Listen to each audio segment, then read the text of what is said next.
Hello and welcome to Sports News.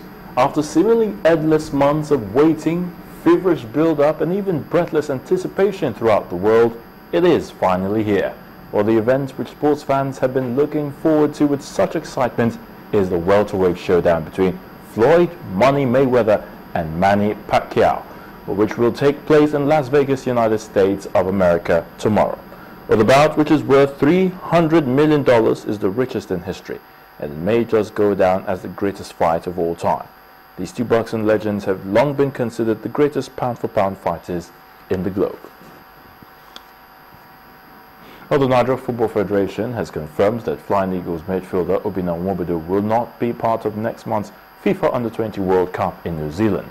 The Enugu Rangers star suffered a ligament injury at the 2015 African Youth Championship in Senegal, which now requires surgery. The 18-year-old will be sidelined for as long as 9 months.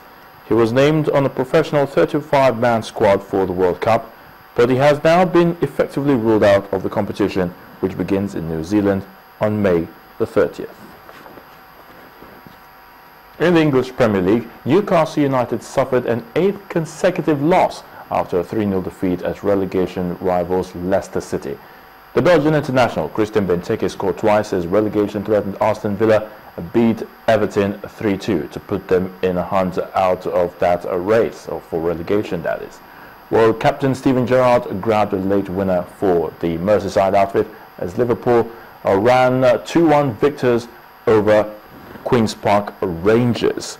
Well, Sunderland remain a point adrift of safety after beating Southampton thanks to 2 Jordi Gomez penalties.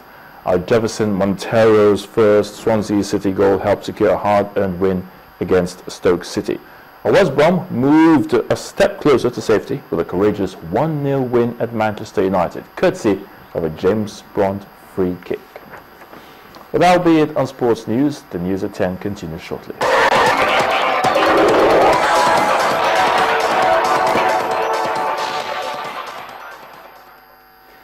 Well, after a month of anticipation, the Duchess of Cambridge has given birth to a girl. The baby is now 4th in line on the British throne. Reports say William, the Duke of Cambridge, was present at the birth of the baby. In a statement, Kensington Palace says both Catherine and her daughter are doing well.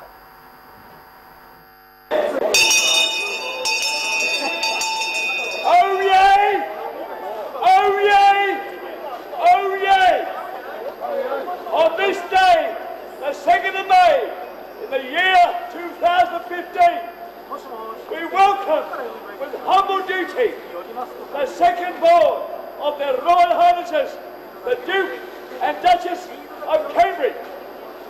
The Princess is 4th in line to the throne. May our Princess be long-lived, happy and glorious, and one day long to reign over us. God save the Queen! A ceremonial town crier, Tony Appleton, announces on the steps outside the private Lindo wing of St. Mary's Hospital that Britain's Duchess of Cambridge, the wife of Prince William, has given birth to a daughter. It's a girl! It's a girl! And in keeping with tradition, the official announcement of the birth was made by placing a notice on an easel at the forecourt of the Queen's London home, Buckingham Palace.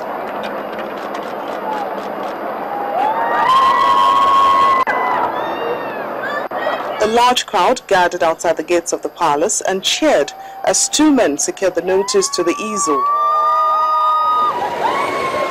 And later in the day, the Duke and Duchess of Cambridge appeared outside the hospital with their daughter to a warm welcome from the waiting public. The princess slept in her mother's arms during her first public appearance on the steps of St. Mary's Hospital. Then they left for Kensington Palace. Meanwhile, in a Twitter statement, Kensington Palace says the baby weighed 3.7 kilograms and Prince William was present at the birth. The Duchess gave birth at 8:34 a.m., some 2.5 hours after having been admitted in the early stages of labor to the private Lindo wing of St. Mary's Hospital in West London.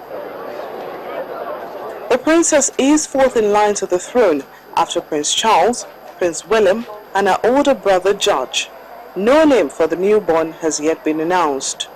32-year-old Prince William was born at the same hospital to the late Princess Diana in 1982. He and his 33-year-old Duchess Catherine met as students at St Andrews University in Scotland, and they got married in a spectacular ceremony at Westminster Abbey in April 2011. Well, we say congratulations. And the main news again. A former special advisor on research, documentation and strategy to the President, Orondo Douglas, has been buried in Bayelsa State. A woman, her 3 children, a relative and a helper have lost their lives to a fire in Plateau State. Newly elected members of the House of Representatives have lobbied for the speakership of the incoming House. The Duke and Duchess of Cambridge have introduced their daughter to the world. Well, that's the news at 10 tonight. Many thanks for watching. I'm Sulaiman Ahmed.